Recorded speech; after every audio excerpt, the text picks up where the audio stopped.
Welcome to the City Council meeting of Lancaster. Let's call the meeting to order. City Clerk. Council Member, Agency Director, Authority Member Christ. Present. Mann. Present. Marcus. Here. Vice Mayor, Vice Chairman Smith. Here. Mayor Chairman Paris. Here. We have a quorum. Thank you. The Pledge of Allegiance. Mr. Mann, do you want to lead us in that? Everybody would stand. Put your hand over your flag, put your hand over your heart. Ready? Begin. I pledge allegiance to the flag of the United States of America and to the republic for which it stands, one nation, under God, indivisible, with liberty and justice for all. Thank you.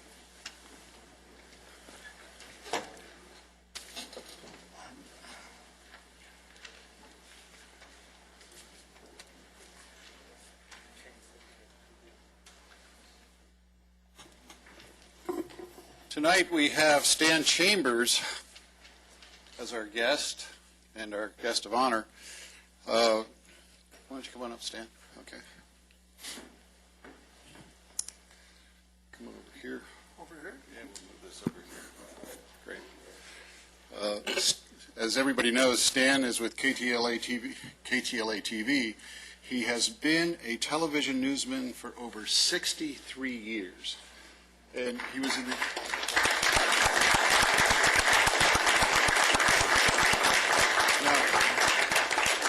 That was in the LA market before there were news correspondents on television. I mean, he actually is the one who founded it, developed it, matured with it, and we owe you an incredible debt throughout the world because of your accomplishments. And I want to thank you. During these 6 decades, Stan has covered nearly every major news event in Southern California, including political elections. You missed mine. Floods, earthquakes, human tragedies, riots, assassinations, and fires. He has reported a record of more than 22,000 stories since 1947. Wow, what's in your head? Including the Bel Air fires, the Northridge earthquake, the Robert Kennedy assassination, the Hillside Strangler case, the Rodney King beating, the Watts riots, and the LA riot. You were there for all of it. Wow. He has reported for the Tournament of Roses parade every year since 1949. Wow. He established the Stan Chambers Journalism Awards and Essay Competition awarding senior high school students interested in journalism careers with cash awards. The Stan Chambers building at KTLA is dedicated in tribute to his 63 years of dedicated service.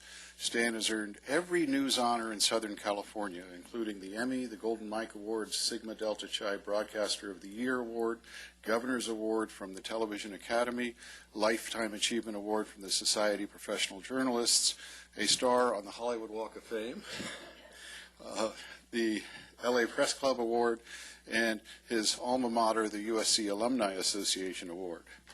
So which one's the one you like the best?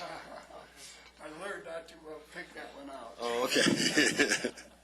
In view of all of his exemplary professional and personal achievements, we hereby proudly present the City of Lancaster Proclamation declaring today, August 24th, 2010, Stan Chambers Day.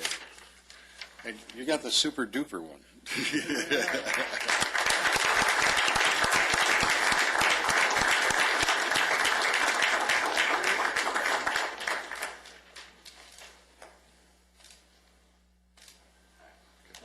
And I guess you're going to the fair after this, right? I'm hoping. Okay. Thanks, Stan. Thank you very, very much. Needless to say, this is quite emotional, as you can appreciate. But I've been lucky enough to start at KTLA just when television was beginning. So every day was a new adventure, a new learning situation, and new problems and quite a few defeats. But in that television field, you win a few, you lose a few, and the rest get rained out. But you're a part of your city. You're a part of what's going on. And it's really the most stimulating job I think a person could have. When you go to work in the morning, you have no idea what you're going to see, where you're going to go, and then all of a sudden you're involved in a big major story. and you look forward to those moments. I wonder where we're going today. So after 63 years, a lot of wonders happened, and we enjoyed being a part of it. It's a real honor being up here today and receiving this proclamation. Thank you very much. And it's great to know that we're a part of not only Lancaster, but a part of your lives. KTLA has been there since 1943, and serving the people of Los Angeles back to when there were maybe as many as 300 television sets in Los Angeles, and how the world has grown and how television has become such an integral part. So for me to be selected is breathtaking. I still don't know what I'm doing here. I can't believe it, but I'm going to say thank you very much. It's a real honor to accept this from you. Thank you.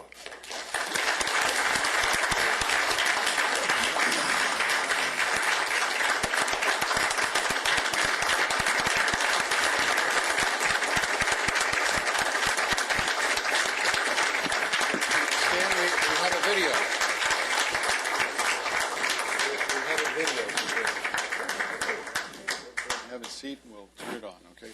Now, it usually takes us 10 minutes. Look, we're right on. Now, That's from okay. KTLA News Control, here is Stan Chambers. Let's see how the traffic is doing. Legendary newsman Stan Chambers came to KTLA the year the station began, in 1947. All of LA was captivated by Stan's live coverage in 1949, when 3-year-old Kathy Fiscus fell into an open well in San Marino. The emotional experience of the whole city was so powerful that it started television on a big scale. In 1961, Stan literally makes TV news history with live KTLA coverage of the Bel Air fires. Stan Chambers was on the scene with Channel 5's Telemobile. In 1965, it's Stan on the scene for the devastating Watts riots. What is the latest information that you received? 1968, presidential hopeful Robert F. Kennedy is gunned down at LA's Ambassador Hotel. Los Angeles looks to who else? Stan Chambers to sort out the chaos. And there he was shaking hands with some of the kitchen help. During the most divisive moments in LA history, it's Stan Chambers' calm, measured voice that bridges the gap. In 1991, Stan delivers a KTLA exclusive with video of the Rodney King beating from amateur videographer George Halliday. Late last Saturday night and early Sunday morning, there was a police pursuit here in the Lakeview Terrace area. It's your responsibility to share this with those who are watching, because this actually happened. Today, as Stan Chambers celebrates his 87th birthday, gratitude comes in from the highest offices. Thank you, Stan, for the integrity with which you bring to your job, for the 63 years that you've given residents of Southern California. And from our boss here at KTLA. Our deepest thanks and good wishes go out to Stan Chambers and his wonderful family for his service, his professionalism, and above all, his friendship. The last word goes to the man who exemplifies LA cool, even in the heat of the on-air moment. You sit down to the cameras here and you're enjoying that heart pumping real fast and the excitement of the deadline. Most delightful experience in the world.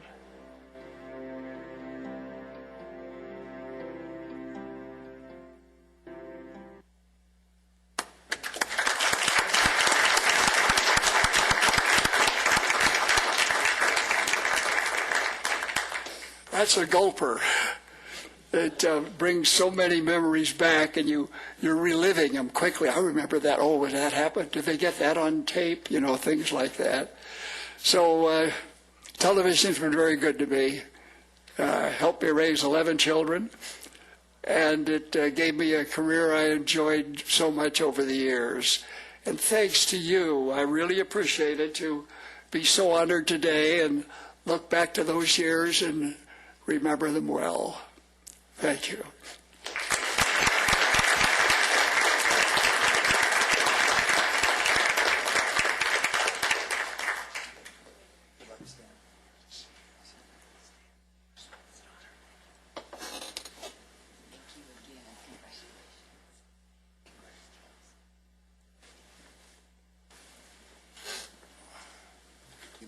I had known you were going to be here at 4 o'clock, I'd have got here at 3.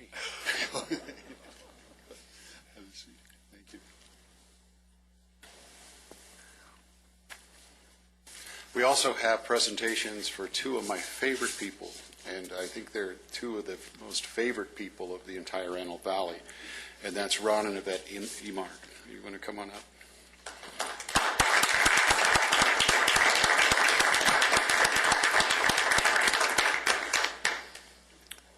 Ron and Yvette have raised over $2.5 million for 28 local charities over the last 16 years. They're best known for Thunder on the Lot, but what they do every single day, every single week, all year long is truly amazing. They are the epitome of volunteers and two people who love the entire Antelope Valley. If I could just get them to move to Lancaster, they would be perfect. Buy my house. I could buy your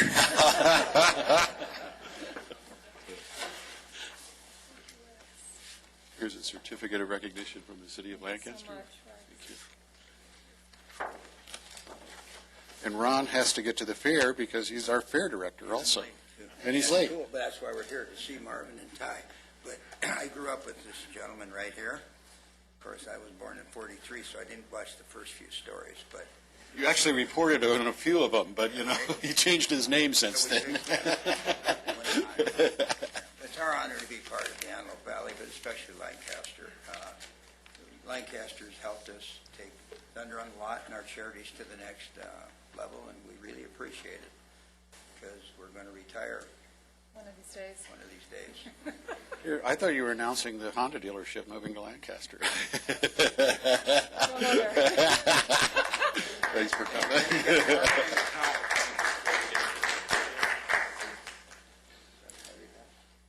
I would rather have Yvette, but that's the way.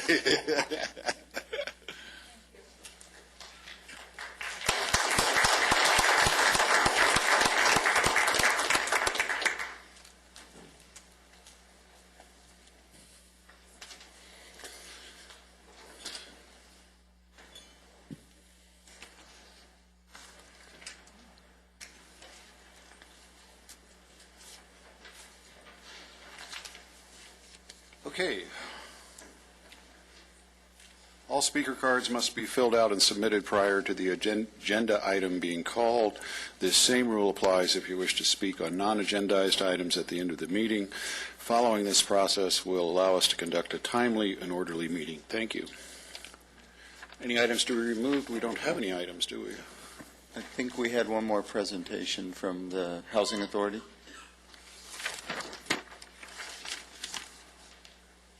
Yes. Sorry. I remember you. I remember you as well.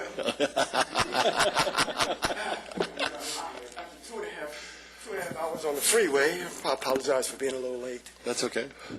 Yeah. Well, thank you for having us once again. It's all those Section 8 people clogging the freeway, you know that. That and the fire, maybe it has something to do with it, you know. Well, I want to come to you guys again. Well, thank you for having the Housing Authority once again at your meeting, and give you a brief presentation on where we are at the Housing Authority. But I want to start off to inquire if you received the information that we sent you as a follow-up to the last meeting. You asked for some specific questions regarding terminations and CFR regulations that we provided. Yes. You did receive it. Okay, that's great. And we also wanted to share with you, did you ask us about the rental contract rents in the Lancaster area? So we did another survey to find out how they compare to the current fair market rent, our current voucher payment standard, and our contracts outside of the Antelope Valley area. And what we found is the average contract rents are 26% lower in the Lancaster, in AV area than they are of our current payment standards. They're 33.5% lower than the fair market rent, and they're roughly 21.7% lower than the rents that we charge that are contracted outside of the AV area. So in response to your question of the last meeting, yes, the contract rents, based on the surveys, are much lower in the Antelope Valley, and we feel we made the proper adjustments to our voucher payment standard in comparison to fair market rent to accurately reflect the rents in the Antelope Valley area. Wait a minute. Say that last part again. We feel that the adjustments that we have made to our voucher payment standard, meaning moving it to the lowest possible amount, is accurately, and our contract rents, for the rents that we are contracting in the Antelope Valley area, accurately reflect the market. Well, that's a simple mathematical formula, right? Yes. So has somebody done the math for us? Well, I have the actual survey. Yes, we have the math. I mean, so if it's like 33% lower, then the vouchers ought to be 33% lower if you move to the Antelope Valley. Is that correct? The vouchers are a byproduct of the fair market rent, and we, in HUD, the federal regulations allow us to set the voucher payment standard, for which is the tool we use to determine the rents at either between 90 and 110% of the fair market rent. And we've set our voucher payment standard at 90%, which is the lowest allowable by HUD. Okay, but what I'm asking you is that 90% of the Antelope Valley rates or the county rates? It's 90% of the fair market rate. As discussed previously, it's 90% of the fair market rates, and as detailed in the letter that we presented to you. Well, you didn't answer my question. Or I didn't understand it. Okay. You know, Let me rephrase. The fair market rents as set by HUD for the area that covers Los Angeles County, which includes the Antelope Valley area, HUD sets the fair market rents, and they've just come out with a new set of fair market rents for this year. And HUD allows the housing authority to set its voucher payment standards, the tool which we use to determine, one of the tools that we use to determine the contract rents, somewhere in between 90% and 110% of the fair market rents as set by HUD. We set our voucher payment standard to the lowest possible amount, which is 90%. okay. Is there some way to make an adjustment to accurately reflect what the market rate is in the Antelope Valley? HUD allows us to set our voucher payment standard to the lowest amount, which is 90%. So to answer your question, we have set it as low as HUD will allow us to do so. Mr. Mayor, if I could, there is a way. Isn't it true that per HUD and the federal statute that You got that? Isn't that true for me? You know that? I taught him that. He's a good teacher. So, see, you threw me all off there. I was on a roll. I think I know where you're going, but sure, go ahead. No, it's on the tip of my tongue. What is the area called that you have the fair market rate? Your region. What is that called? Oh, we're in the LA County metro. We're in the LA metro area, I believe. I have to look up But the actual name. what's the name of that region? I mean, you call it a fair market rate region? For this region. HUD sets those regions. Yes, you're correct. Right. Now, isn't it true that if there's a 5% discrepancy between a housing geographical area and the overall rate, that you can actually become your own fair market rate district? And that's how you split from Long Beach and Orange County at one time, because it was one larger region, and because the discrepancy was over 5%. A housing authority, if there was a Lancaster housing authority, yes, you would have that opportunity. No, I thought that was even without the Lancaster. It's not the authority, but it's the actual of how you actually figure the fair market rates. When there's a discrepancy, just like Long Beach and Orange County was different than LA, there was a 5% discrepancy. They split the two regions for... When you say they, sir, what do you mean they? HUD. HUD, correct. Not the housing authority of the County of Los Angeles. See, within our authority, we have to act within the regs given to us by HUD. Right, no, I understand that. Right, so how do you get to that within point housing where if there's a 5% discrepancy that you actually split it, so we actually get the actual fair market rate within the range that we're supposed to? If that were to happen, then it's a possibility. Isn't there some way that the LA County Housing Authority could do a subclass just for this area? A subclass. Subclassifications? Well, as stated in the letter to you, that when you say let me just rephrase. What do you mean by subclass? Well, it just seems to me that there ought to be a way to accurately reflect the market rates in relationship to the HUD vouchers. I mean, and then you don't have this imbalance, and then everybody's being treated fairly. has your agency attempted to look at every possible avenue to do that within your agency, so we don't have to break away and start our own Lancaster Housing Authority? Within our agency, we've exhausted all the means that we have within the Housing Authority of the County of Los Angeles to try to accurately reflect the rents in the Antelope Valley area. Now, there may be other tools that HUD has, but within the regulations that are placed upon us to administer the program, the county-wide, no, we have exhausted our means, sir. If Lancaster brought some legal action against HUD, would you join us? Would I join us? Would your agency join us? We would have to defer that to the Board of Supervisors, and they would have to make that decision. I would like the city attorney to look into the feasibility of that, just on that one issue of seeing if there's some way we can get an accurate reflection of vouchers based upon what our rental values are. And then I don't mind going to talk to the Board of Supervisors. I mean, it seems to me like everybody ought to want to do this. Mr. Mayor. Am I right? I don't understand. Everybody would want, I'm sorry. Everybody would want the vouchers to reflect the rental rates, the fair market rental values of the area where the vouchers were being assigned.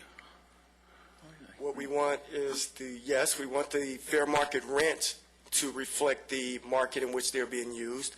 And the housing authorities would love to have the flexibility to set our voucher payment standards within a range of the fair market rents to provide as much assistance as possible to our clients, because the overall goal is to house clients, and this allows us to provide maximum assistance to our clients.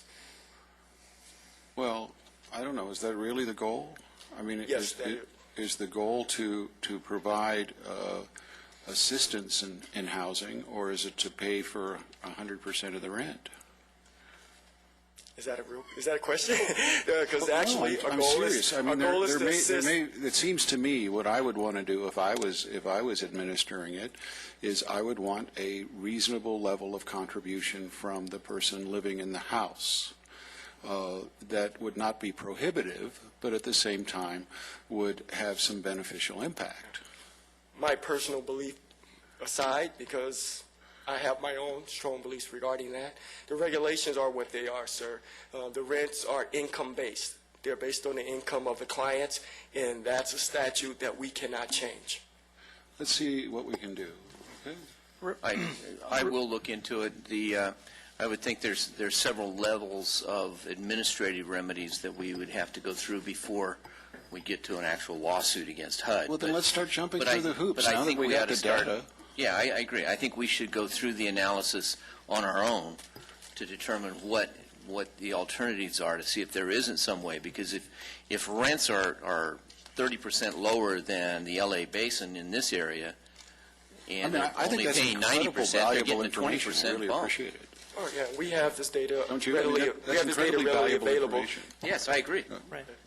Yeah, if I may, we kind of talked around in circles, and I understand, and it sounds like to me there's some frustration on his part because he's telling us he's working within the guidelines. But, I mean, we ought to say it like the way it is. It's almost an incentive.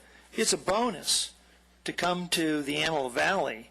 And if I do math real quick, it's somewhere between from a low of maybe $200 to as much as $400 for somebody to come to Lancaster. It's an incentive because if he's doing 90% of the fair market value and we're 30% off, I can do the math. There's a 20% gap, as Mr. McEwen said, and if we're using a baseline of this, say, $1,200, that's $240. So why wouldn't you come here? Exactly. I just got a copy of the letter, but do we have a copy of the rent survey? I have something you can. Is there any way you can provide that to us? Sure, I sure can. I was last minute getting here, but I have that, and we were going to send those to you. I'm just not certain that the overall goals of the housing authority are that much different than our own. But I think before we can ever even discover that, we have to address the imbalances in the system. And so far, we've had a 2-year journey of absolute frustration in doing that. But it seems like we're making progress. I'm encouraged. I will assure you the Housing Authority's goal is to house as many families as we can and provide maximum assistance up through the regulations, So you asked earlier that question. Yes, that is our goal. So your goal is maximum assistance? We want to maximize the assistance that is allowable to us by HUD. We want to, and because our clients' rents are income-based, we want to perform and we want to administer the program to provide the maximum subsidy that's allowable by HUD within the regulations. But it breaks down up here, doesn't it? I would say not, sir. I believe I wouldn't say it breaks down, no. I believe the rents that tenants pay are based on their income. And the contract rents for the unit are based on the comparable rents in the area, as we've seen based on our rent surveys. Based on our rent surveys, our rents are reflective of this community. And the amount the tenant actually pays is reflective of their income, because the amount they pay is based on an income formula. It doesn't matter what the contract rent for the unit is, because the tenant's portion of rent is based on their income. There's a set formula that HUD provides to us that we have to follow. Then maybe I'm misunderstanding something. So you're telling me that they would be paying the same proportionate share of the rent, the same actual dollars in L.A. as they pay here? It's the same. The calculation is exactly the same. So if their income was lower, it's based on their income. If their income's lower, they pay lower. If their income's higher, they pay higher amount. It's income-based, sir. You're confusing me again. Okay. Well, because there's several things we're speaking of, because I'm thinking the tenant portion of the rent is one portion of it. The contract rent, in which the total amount goes to the landlord, that's another calculation.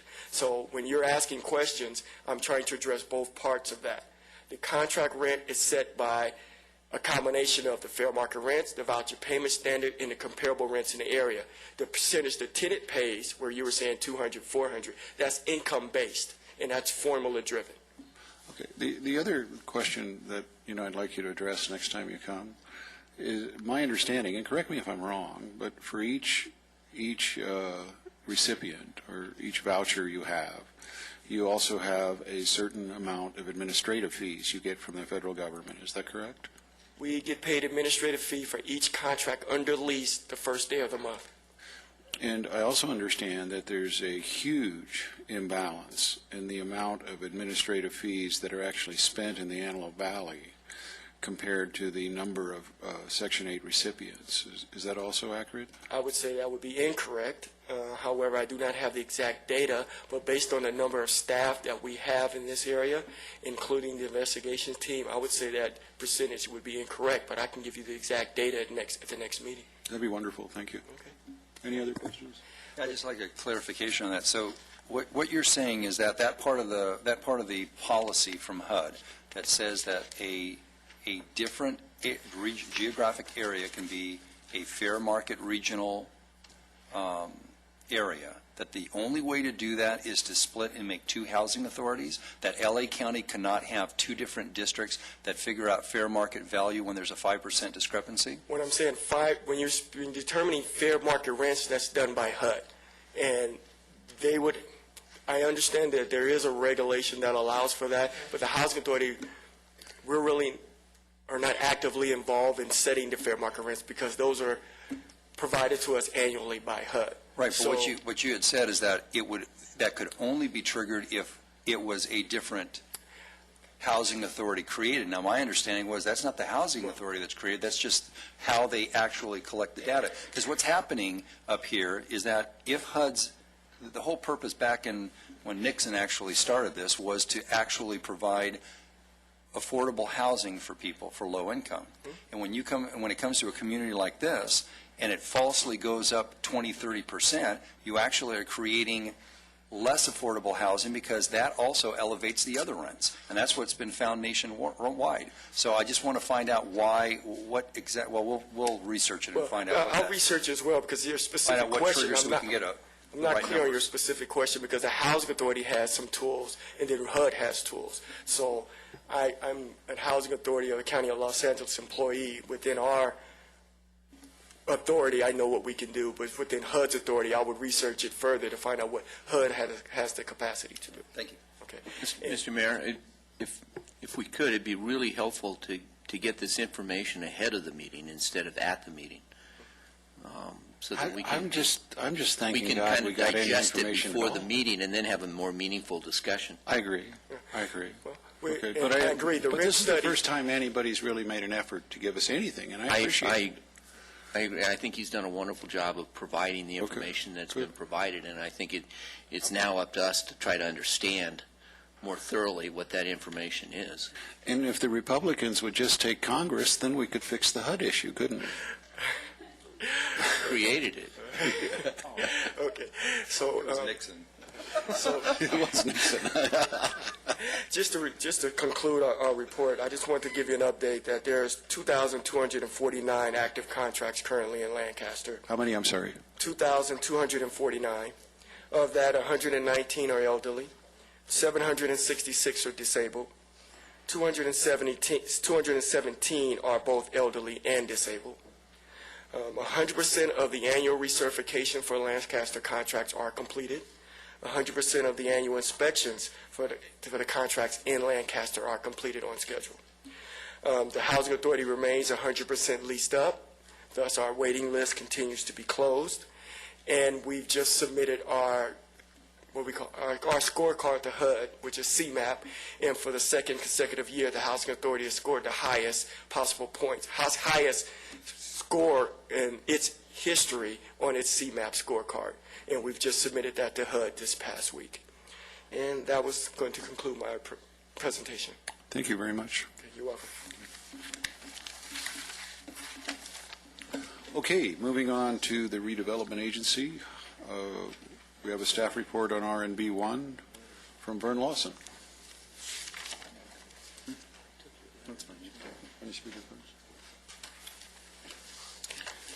Mayor and Council, we have before you this evening an item that is asking your approval of a sublease and lease agreement to secure a Subaru dealership for the Lancaster Auto Mall. So we're very proud of that. As the map indicates, it would be located on 10th Street West, and what's particularly good news about this is that this will fill up a building that's been vacant for the last 8 months. Obviously, one of the things we've worked hard to do in the Auto Mall is to keep it vitalized, and this store that's been vacant has not been along that vein. So we're delighted to bring this before you today. The good news is that Rick Clutter and Ed Qualick, who are the Lancaster Honda folks, are willing to step up and do this deal with us. The deal is pretty straightforward in that 50% of the sales tax will be rebated them in an amount not to exceed $15,900 a month over the term of the sublease, which was an incentive that obviously we put forward to make this happen. And we've negotiated with them for a long time. We also like to thank Mr. Bob Green, who helped out this agreement quite a bit through some relationships that he had. And we think it's another step on the way to filling up the full Lancaster Auto Mall, and something that's good for everybody. In researching this company a little bit, I also was very pleased to see from a green standpoint that all of their factories are what they call zero landfill. That is to say that when they have an automobile manufacturing facility like they do in Indiana, we'd love to have one in California, they produce zero waste that goes into the landfill. In their video, they talk about the fact that most of our homes produce more waste than that. And they do it by recycling everything. And they've been doing it since 2004. So this is a very innovative company that I think will fit perfectly with the consciousness of the folks in Lancaster. And we'd ask your approval. Happy to answer any questions. Thank you. No speaker cards? No speakers cards. Okay, is there a motion? I'll move that we authorize the executive director as designee to execute a master lease agreement and sub-agreement as listed in the RNB 1. I'll second. I'm still reaching under there to vote. It's unanimous. Anything to be removed from the council? CC 2 and CC 7. 2 and 7. One, Councilman Matt has to recuse himself on, and the other, we have a speaker card on CC 7. You know, from now on, I would like the approval of the minutes to be removed every meeting. Okay, I just feel more comfortable if we do that separately, so everybody, okay? Sure, no problem. Good, thank you. You don't have to, you just abstain, right? Correct. Okay, great. So minus CC 2 and 7, is there a motion? I'll move that we adopt the consent calendar as currently comprised. Second. Let's vote. It's unanimous. CC 2, is there a motion? I'll move that we adopt, You that can. we pass CC2. I'll second. It was me that wasn't here, that's right. Okay. I can't approve the minutes, right? I wasn't here as well. Neither was I. Okay. You could abstain too. All right. Yeah. Is there a second? I second it. Okay.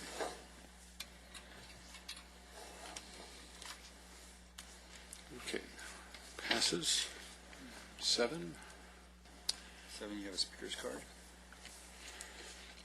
Ron, title?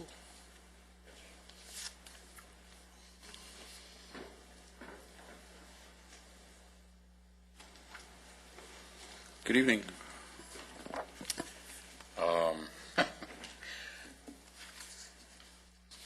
Can I, before I get on the clock, can I just point out one thing about this 1062?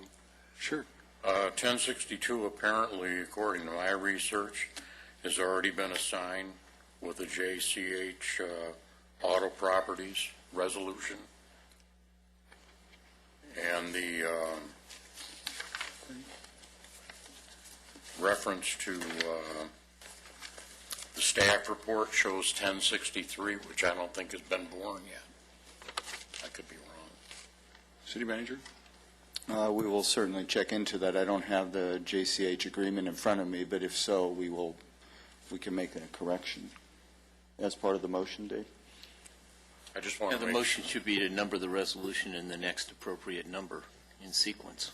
Is that the concern? Is it's just misnumbered? Yes. Okay. I mean, 1062 is being used by something that's already been processed. Yeah, we ought to get our numbers right. Okay, good. Okay. I just wanted to say that because what I have to say, then I don't want to steer it into the wrong direction. Sure. The first thing I'd like to respectfully request that there's a no vote on the Sustainable Communities Planning Grant.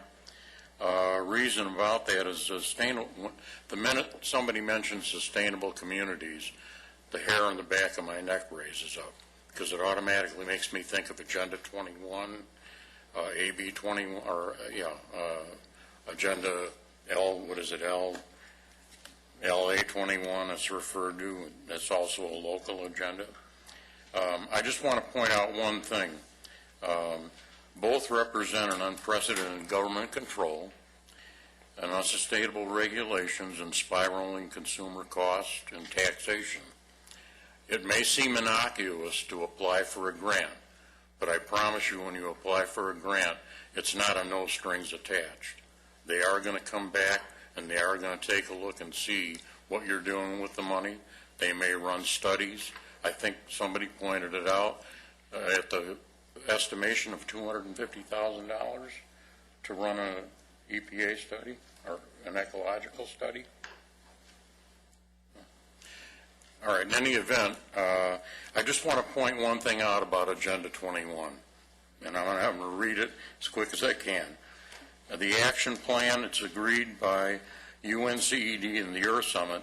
This plan describes a blueprint for action in all areas relating to the sustainable development of the planet, from implementation of the programs, both government and non-government. 6 themes: the revitalization of growth and sustainability, the achievement of sustainable living, the efficient use of resources, management of global and regional resources, including action programs dealing with the atmosphere, oceans, and seas, as well as with living marine resources, managing chemicals and waste, and the stickler and the management of human settlements. Not exactly what I want for the city of Lancaster, okay? Grant money doesn't come without a hitch.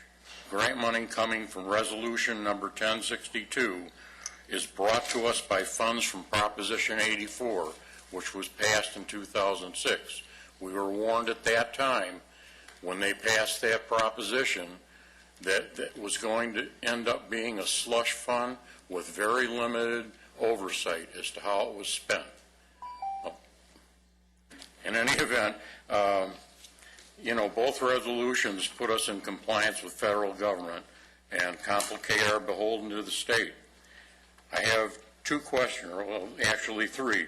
What's the City Council's position on Agenda 21, AB 32, and Prop 23? Don't say no to it, but at least put it off until I'd personally love to discuss it at length with any one of you. Is there a reason we have to do it today? I believe it's because of a deadline of submitting the grant. I will say that grant money to do plans is respectfully a little different with the strings attached. We submit it, we can do a plan. That doesn't mean we need to implement the plan. We get the money to do it. We've done plans for North Downtown and several areas in the community, but it can match the requirements and wishes of the community. If you don't do it today, then we would just miss the deadline and the opportunity to get this planning grant. Okay. August 31st is the deadline. Is that accurate? Yes, that's the day that it's due. So do we have another meeting? No, we do not. Okay. I'm in a quandary. I mean, normally I would say yes, let's kick it over and discuss it, but I don't want to miss the opportunity well, they're going to give us some money. I want it, I'd be available at a moment's notice, 24/7. That's how strongly I feel about this. But that's not going to help us between now and August 31st. Why do we end up having to do this without the ability to kick it over? We put it on this one. We don't have another meeting before. I mean, I imagine we could have put it on a previous one. We can certainly take, I'd be happy to meet with the gentleman and report back to you on individual concerns, and if there's some concern, we could not submit the grant under my authority. All right. How about this? I mean, if we did pass it today and applied for the grant, that doesn't mean we have to take it, right? That's a better solution. Why don't we do that, and then let's meet? All right? Because, I mean, 3 minutes is a ridiculously short period of time to do anything but confuse me. Okay? Appreciate that. Okay, great. Thank you. Okay, is there a motion? I move that we adopt resolution number 1062. City Manager, I want that meeting scheduled, okay? I don't want it to just get lost. It certainly will not get lost. We will Okay, schedule great. a meeting. There's a second? I'll second. Let's vote.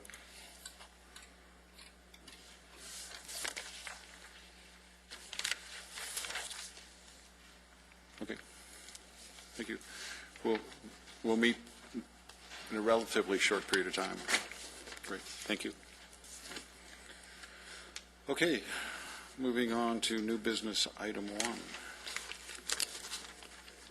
Any speaker cards? No speakers cards, Mr. Mayor. Let's waive the staff report. Oh, I'm sorry, Robert. He wasn't even getting out of his seat. Is there a motion? I'll move that we introduce ordinance number 951. I'll second that. Let's vote.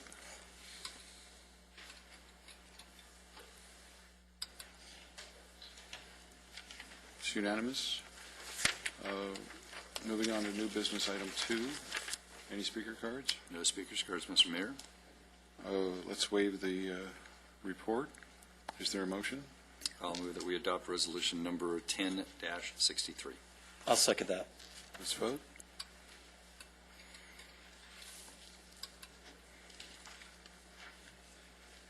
It's unanimous.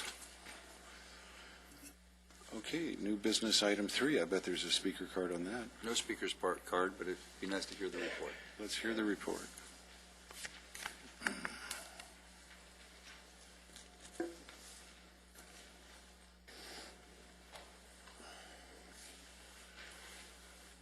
Mayor and Council, we have an opportunity tonight to ask you to approve renaming of a couple of streets. I want to emphasize that this is actually a co-naming. I think generally people think when a street gets renamed, it could be a problem for folks on that boulevard or Elm Avenue, but that's not the case. There will be 2 names that stand. The proposal before you is to co-name Lancaster Boulevard as the Boulevard. That's based on the fact that, through the efforts of the Vice Mayor, we've established a brand down there that's been picked up by the Boulevard Association has changed their names, and obviously with the focus the city has put on the downtown, we think a clean brand is something that's very important. I think that is particularly appropriate. It's been called the Boulevard for a long time, so that really is an effort to enhance branding. And then additionally, our proposal tonight is to also ask you to rename Elm Avenue in honor of Scott Ehrlich. And let me go through just a couple of slides here indicating some of the reasons for that decision. The first, of course, is Arbor Court. Quite honestly, were we to put slides up here for all that he's accomplished in this town, we would have been here a long, long time, so we've kind of purposefully cherry-picked a little bit and gotten just a couple. But obviously, this was the old Essex House. I shudder to think what could have happened to the old Essex House without his efforts stepping in there and turning it into a state-of-the-art senior center. We could have lost part of our downtown revitalization. Second project, of course, are their Arbor Lofts. Mr. Ludicky had a plan to create a little housing density in the downtown, and of course, Scott was the first developer to step up and do that. As you know, this has created a number of other projects, and I think one of his first one was, ironically, on Elm Avenue that really let us all know what could happen with a little more denser housing. Of course, the philosophy behind denser housing in the downtown is that it puts more people in there. It makes it easier for businesses to survive. This is the Brooklyn Deli. I think there's not anybody in the Antelope Valley that doesn't think this is the best delicatessen there is. It's pure New York City and downtown Lancaster at a time when we all need the value that it produces and the excitement that it produces.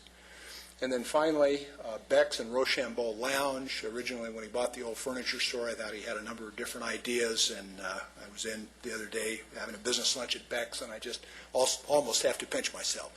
From an economic developer's perspective, Scott is a developer's developer. I mean, he really has been a dream come true for this city, and I can think of no one more deserving of this. He currently has 220 people working for him in the various businesses, and that's not counting all the construction jobs. And I might make the point that he's completely counter-cyclical because he's doing all this in the middle of the worst recession hit this state since the Great Depression. So with that would be our recommendation. We'd love to see you take the action. Thank you. Somebody going to help him learn how to spell?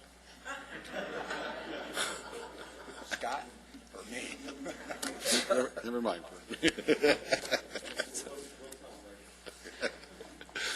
And Scott, I hear you want to say something? A little nervous today, which is very unusual. That's so unlike you. Isn't it? It's kind of amazing. Whew.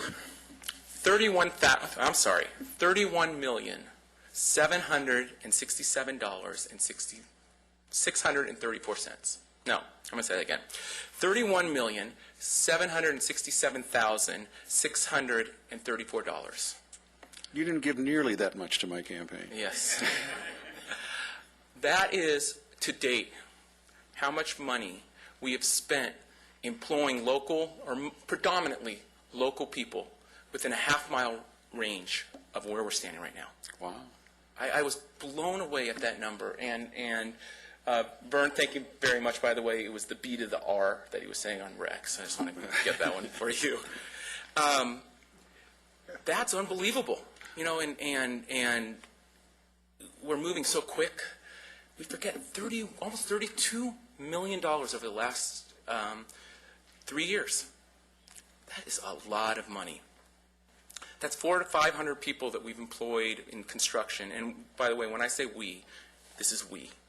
But does not include your boulevard. It just includes our projects that we're working on. $224,000 a month right now is our monthly payroll. That's permanent jobs. That's in addition to these construction jobs that we've created. In a very, very short period of time, our projects are going to generate over $1 million in new sales tax for the city. That's new sales tax. That's not transferring sales tax. Well, it is transferring it. It's transferring it from Palmdale to here. I mean, and that is the truth of the matter there, is people aren't going to Palmdale. They're coming here now. That's self-setting. Me too. 13 local businesses, local mom and pops that we have microfinanced. These are local people who had a dream to become entrepreneurs. And with our assistance, we've been able to put them in business. And you've already mentioned Brooklyn Deli, but on September 18th, we're having Chow Bella, which is a high-end dog grooming place. We're having Five and Dime, which is a candy store, an old-fashioned candy store. Zizix, which is a novelty kind of shop. Hottie's Donuts. Zogurt, it's XO yogurt. Bandstand Coffee. MGS on the Boulevard. Kiki's Boutique. Simply Spoiled. Scaminetti's. The Underground Bowl. And Beck's. These aren't chains. These are 100% locally owned businesses. It's mind-boggling. 4 years ago, I remember it clear as day, I was eating and I got a fortune cookie. And the fortune cookie, which we've all gotten, and a lot of them we say, oh, they're going to come true. It said, what you will be doing here is of permanent importance. And it struck me. It said, permanent importance. What we have done here is of permanent importance. That's what we're achieving here. This is lifestyle changes.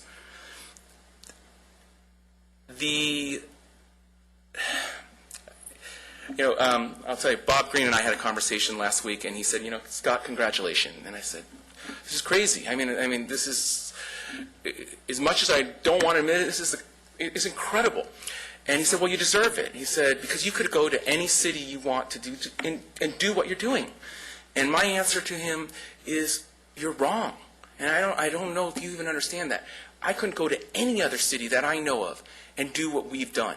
This had nothing to do with, well, it has a lot to do with me, I'm not going to say that, but it had a lot to do with our partnership. And make no mistake about it, I could not have gone to any other city to achieve what we've achieved here. And that goes from your city attorney to the most incredible staff you have to you guys, to your Envision. I mean, and I'm going to say something that's going to kill me. Personally, you're underpaid. Okay, I saw what you guys make in that. It's crazy. I mean, for what you guys have done here is amazing. And at first I was going to be apologetic for what we're doing. That's crazy because what we're doing is amazing. I will say, it's kind of funny, but I get a little teary-eyed, but 6 years ago my dad came to me and we're having a good conversation. And he hinted and he said, you know what? He said, I don't mean to put pressure on you because I have two little girls. He said, you're the last Ehrlich. And he said, Ehrlich, I want you to know that means honesty. And he said to me, because you only have two girls, the name's not going to go on. Well, okay, a little bit of pressure there, right? So I had my third. I did get a boy.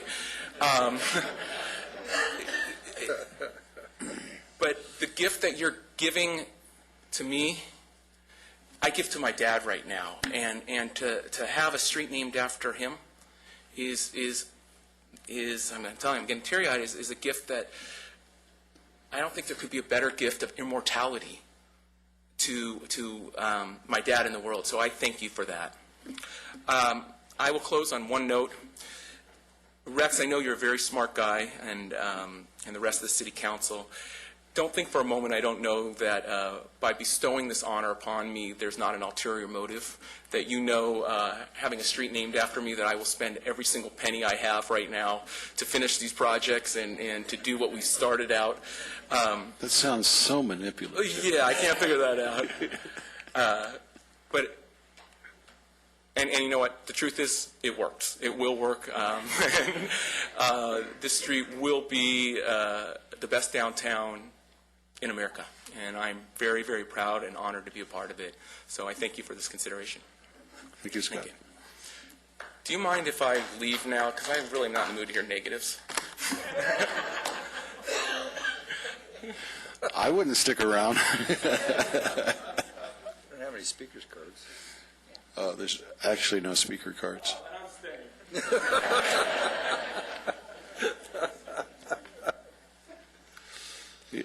You know, a lot of people do a lot of things for the valley, but I don't know anybody that has created so much for the valley. I mean, just raw creation. That doesn't undermine what so many other people have done. but there is a special place in our heart for you. You are clearly the most creative person I have ever had the pleasure of meeting, and I think that goes for all of us. And we're honored to have you here. Thank you. Any comments? I think if you look at where we're actually naming it besides the boulevard, is that's at ground zero of this explosion of creativity in the Artist Center that we're envisioning, and it's just it's more than a risk, and it's we had ideas and we had things started, but government can't do it all. It takes that independent entrepreneur that takes a huge risk to really change, and I don't think one person comes on this boulevard anymore without saying, oh my gosh, I don't even feel like I'm in Antelope Valley anymore. This has changed so drastically, so it's exciting. You think you could put some air conditioning on the boulevard? Fans. I just wanted to say that, Scott, ever since I've known you and seen what you have done and the vision that you have, you've just put your heart and soul in it, and I really appreciate it. Do we have a process for naming? We have the council has a naming policy that was adopted in February of 2007 that goes more towards parks, facilities, and such. As with any council policy, it's there as a guideline, but council makes the ultimate rules. But it goes more towards parks, facilities. Scott, I think you've done a wonderful job out there, and be glad to call it Ehrlich Boulevard. I'll make that motion. Ehrlich Street. Ehrlich Avenue, I'm sorry. Ehrlich Avenue. I'll second that. Well, That's wait a for minute. Let's do it right. We have to do a motion approving NB3, co-naming Lancaster Boulevard as the Boulevard between Sierra Highway and 10th Street West and Elm Street, as Ehrlich Avenue between Kettering and Milling in downtown Lancaster. So that's the motion. Correct. Okay. Good. Second. Let's vote.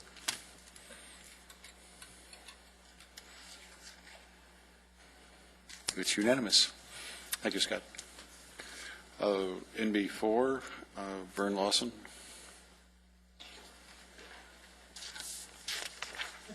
I'm making you speak so we can get some letters to the editor, calling me a communist sympathizer and all those other things.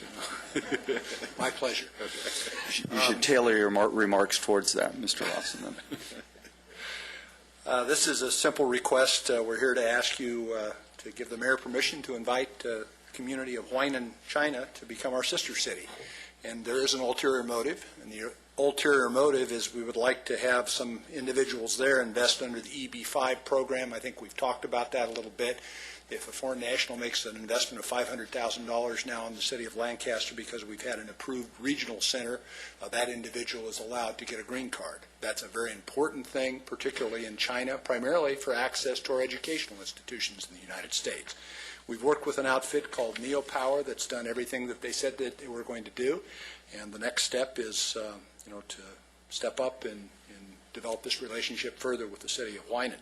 I also want to emphasize that it is not only with Huainan. A number of investors from other major cities will be coming, but we think this is an important step because the principals, this is their hometown, and it's a community of 2 million people in China, which surprisingly is a small town, but we think it's an opportunity to get some investment capital for the city of Lancaster at a time that we need that. So it's not much more complicated.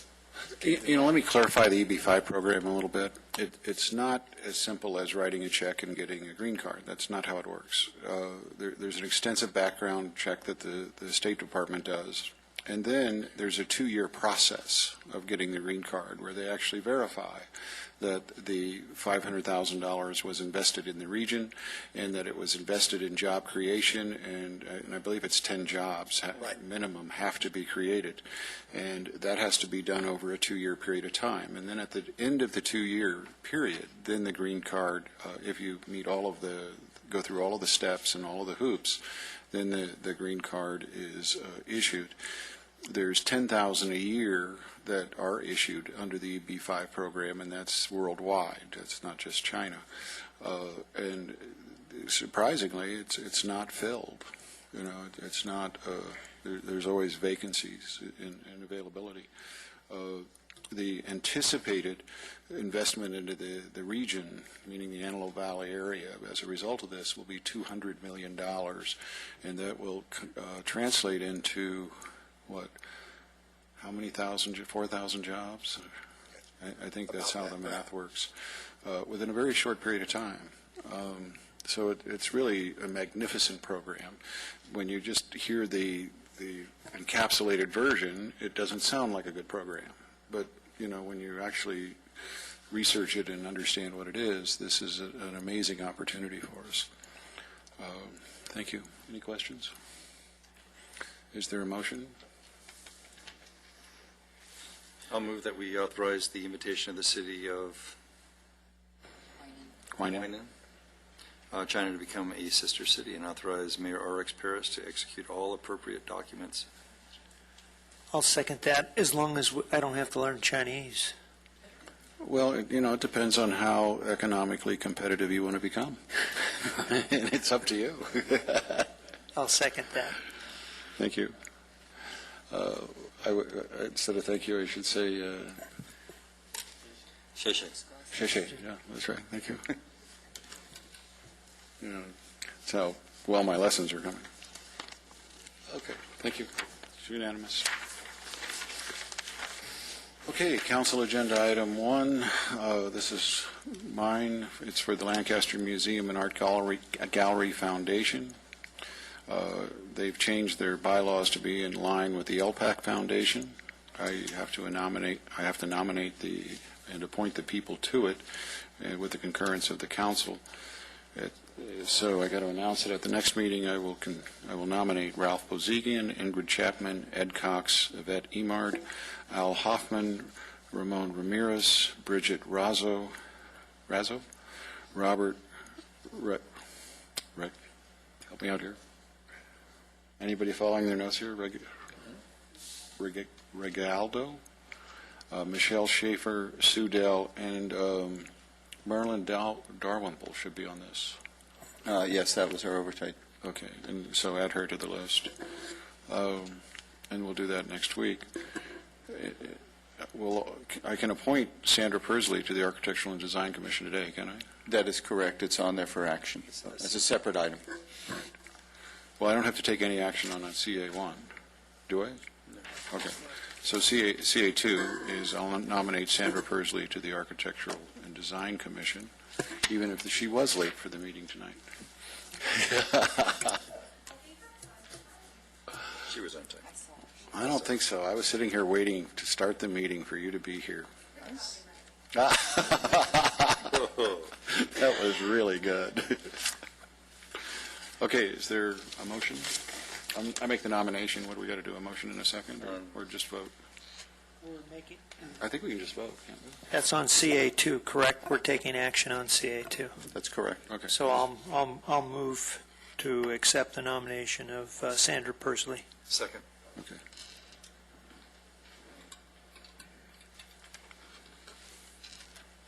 You made it. Thank you, Sandra. City Manager? 2 announcements. I'm sorry. Mayor, my apologies. We can swear Sandra in if you'd like. Since she was late, though, you might want to make her wait till next meeting. Yeah. She was on time.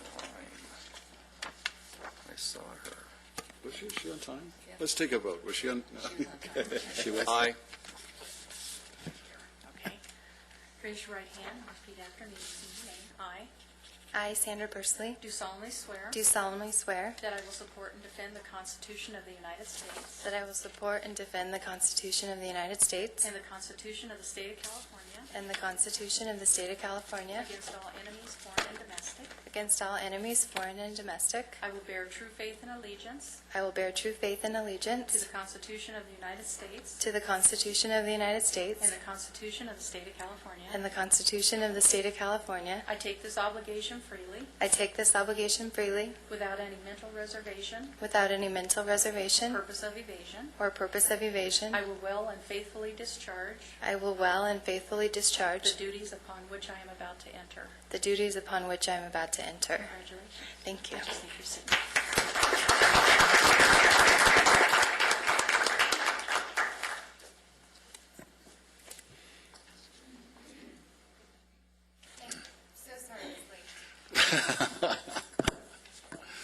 Thank you, Sandra.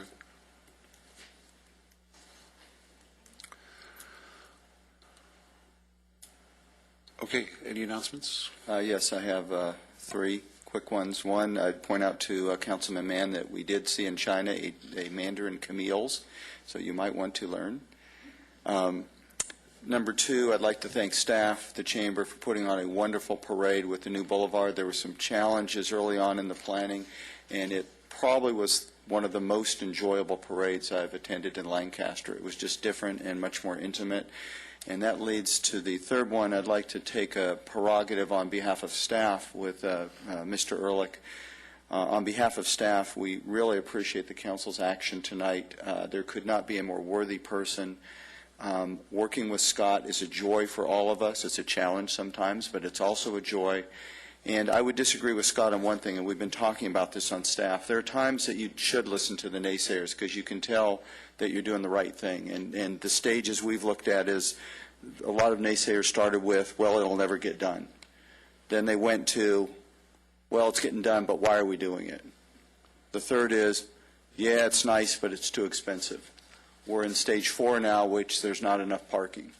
And at some point, stage 5 is going to be, it was my idea all along. So, Scott, you don't define yourself by naysayers. You're a visionary, and we really appreciate working with you, and we appreciate the council's action. That was funny. Okay. Jason wrote it for me.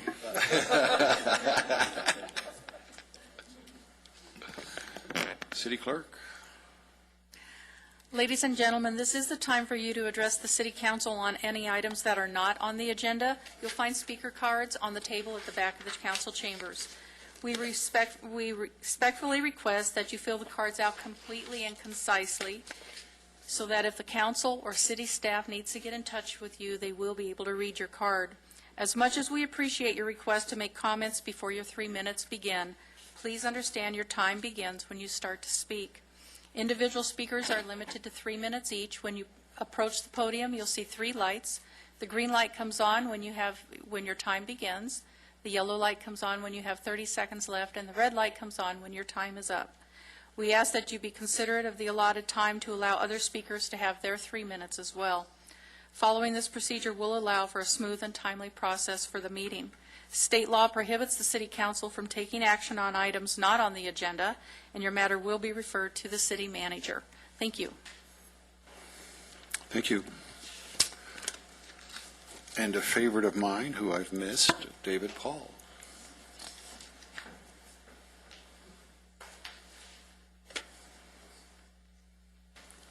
Thank you, Mr. Mayor, Vice Mayor, and Council. Good evening. It's a pleasure to be here tonight. I've missed the experience. It seems to ground me, and as I sit there, my issues become less important than what we're doing in this community, and I'd like to talk a little bit about that right now. I read that article today in the paper. I've been watching the letters to the editor quite closely, and Mr. Lawson, I got to tell you, a few years ago when we were hiring all these contractors to do different things, I stood up and I said, well, you know, why do we need them? Why can't we do that ourselves? But as I listened last council meeting to your presentation, I understood completely what we're trying to do. We're trying to do something. We're trying to go down fighting. Now, there's not a lot in this world that convinces me that we're not going down, but I like it that we're going down fighting, and that's all I really wanted to say tonight. Thank you, sir. Thank you, Mr. Paul. Thank you, Mr. Paul. Roy Ramirez.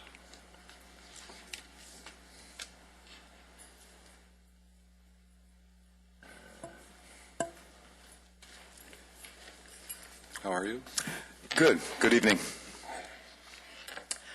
I came to denounce basically the Lancaster City Resolution 1054. I believe it is anti-American, anti-Hispanic, anti-immigrant, anti-Christian, and simply immoral. If you think racial profiling is not an issue, think again. I am an Arizona native. My name is Roy René Salvador Ramirez Gonzalez, and when I cross the border, nobody would ever think such and wave through. But if you're brown, you're pulled over. That's when the inquiry commences. I noticed in the July 13th minutes how some of you expounded on your immigration history, how it is all legal. But I need to put those things in context. While the United States was importing 1 million Europeans through Ellis Island per year, the Mexican Repatriation Act of the 1920s and 30s expelled 1/3 of all Mexican Americans in this country, in the Southwest.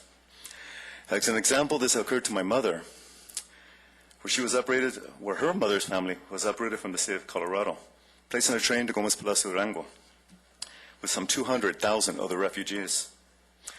Estimates range that 60% of all these exportees, these people, were U.S. citizens, and many more were legal residents.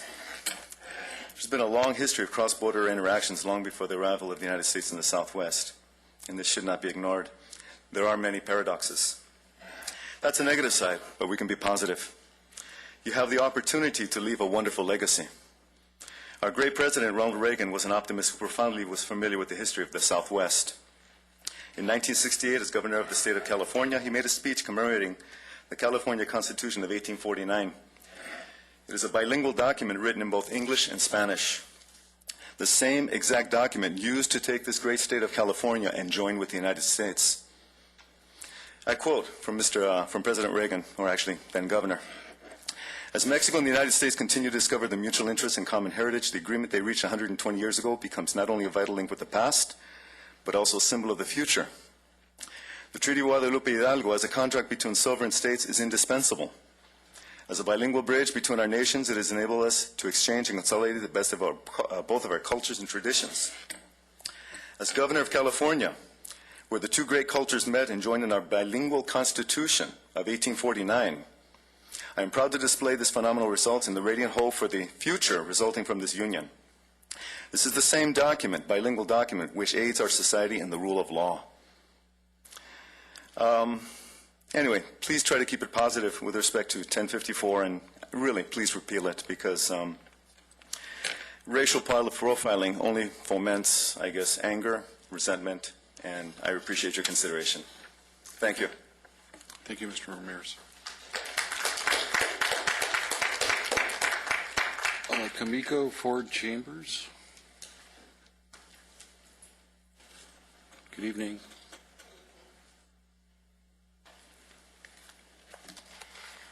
Good evening, all.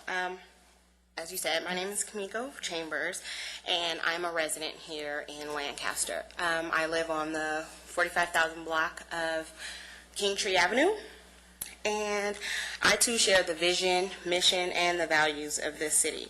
And I want to continue in Lancaster's goals to create a desirable place to live, play, work, and visit. However, sadly, there are two properties, both owned by the Lancaster Redevelopment Agency on my street, which are 45305 Kingtree Avenue, and it is connected to 1203 Boyden because it's right there on the corner. You can see it right off of Avenue I, and it is a monstrosity. And the redevelopment agency bought it a year ago, has not done anything with it yet.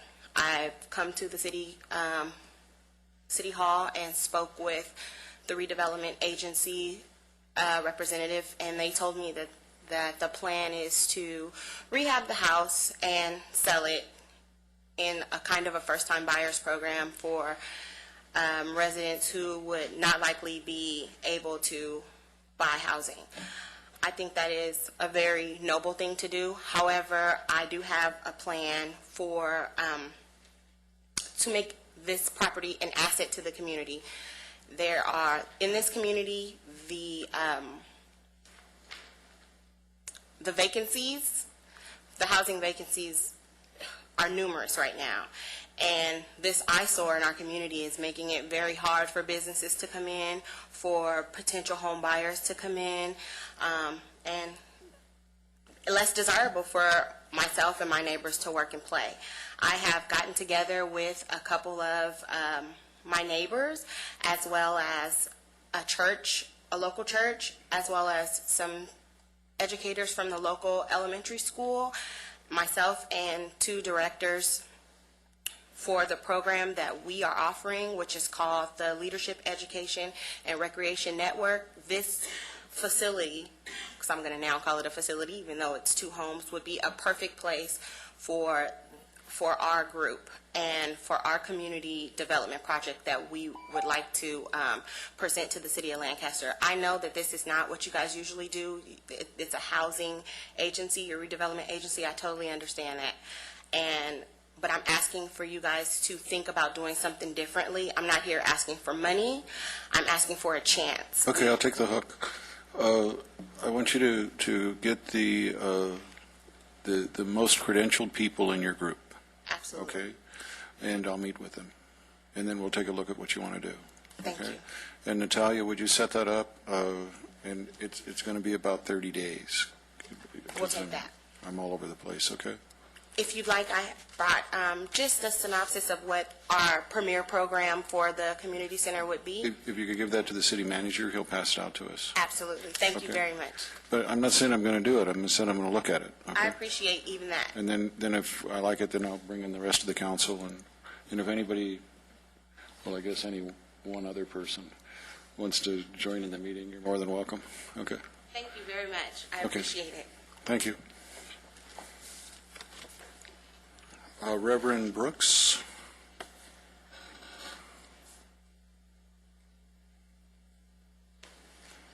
Hi. Good evening. It's nice to meet you, and thank you for allowing me to speak. For I'm coming. representing the Antelope Valley Interfaith Council. I'm the senior pastor of the Center for Spiritual Living in the Antelope Valley in Lancaster. And we have a mission to continue to educate and bring people together. And one of our events is the 9/11 event, which is coming up clearly on 9/11. And we would like to have some kind of representation from either from you or the city council to come, because I've been here for 2.5 years now, and 2.5 years ago, Bishop Hearns did show up and represent, but it's been that long since the council has been represented. And so I have the invitations here. I can pass those to whomever over here. And I would just love to have you guys show up and to enjoy our speaker, Aisha Mason, who has worked with the likes of Arun Gandhi. And her topic will be the path to peace. And so I would just like to publicly invite you or someone to represent this council to show up on September 11th at the Christian Science Church on Fern and Milling, and the event begins at 6 and ends at 7. Thank you for hearing. I think I'm in China, but... But a representative would be just fabulous. Okay, we will. We'll put it on the Because calendar. Palmdale always gets represented, so, Sure. hey. And it's in Lancaster. Right? Lancaster. Right, okay. Thank you.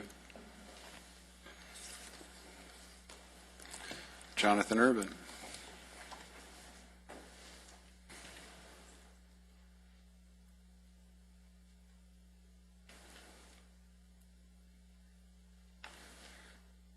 Mr. Mayor, council members, Lancaster now being a charter city, the people deserve to have control of their government.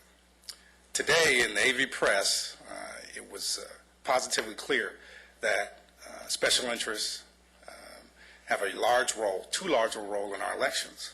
So today, what you'll see is there's a pre-written ordinance, as well as, I know you're fans of Arizona, at least 4 of you are, Tucson, Arizona's contribution limits.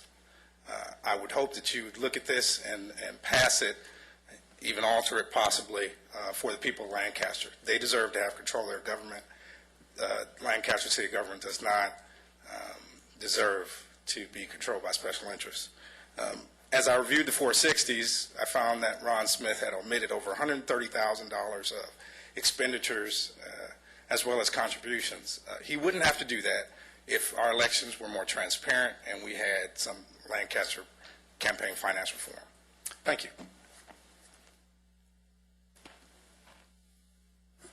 Okay, no council reports. So why do we have to go into closed session on this? Why can't we just talk So I have about... certain information that can only be discussed in closed session. But everybody wants to know about Palmdale versus Lancaster. And I don't want to disclose to Palmdale all of the things that I need to tell. if we gave them our opening arguments and our closing arguments, we'd still win. I agree. There are still other items that need to be discussed. Okay, let's adjourn to a closed session to discuss the continuing saga of Palmdale versus Lancaster.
Okay, Mr. Mayor, the council met in closed session under Government Code Section 54956.9A concerning Palmdale versus Lancaster and gave direction to the attorney concerning that litigation. Okay. We will reconvene next Tuesday, September 14th at 2010 at 5 p.m. And Carol, I haven't had lunch or dinner and you're not home, so what am I going to do? But I'm coming home. Mr. Mayor, one thing. The August 30th at 4:43, they're going to have a moment of silence for the two firefighters that were killed in the station fire, Ted Hall and Artie Quinones. August 30th at 4:43. Okay. Let's make sure it gets on our calendars. Is that at Station 33's? It's just going to be a moment of silence. Oh, okay. Okay, great. Okay, thank you. I'll see you guys next meeting.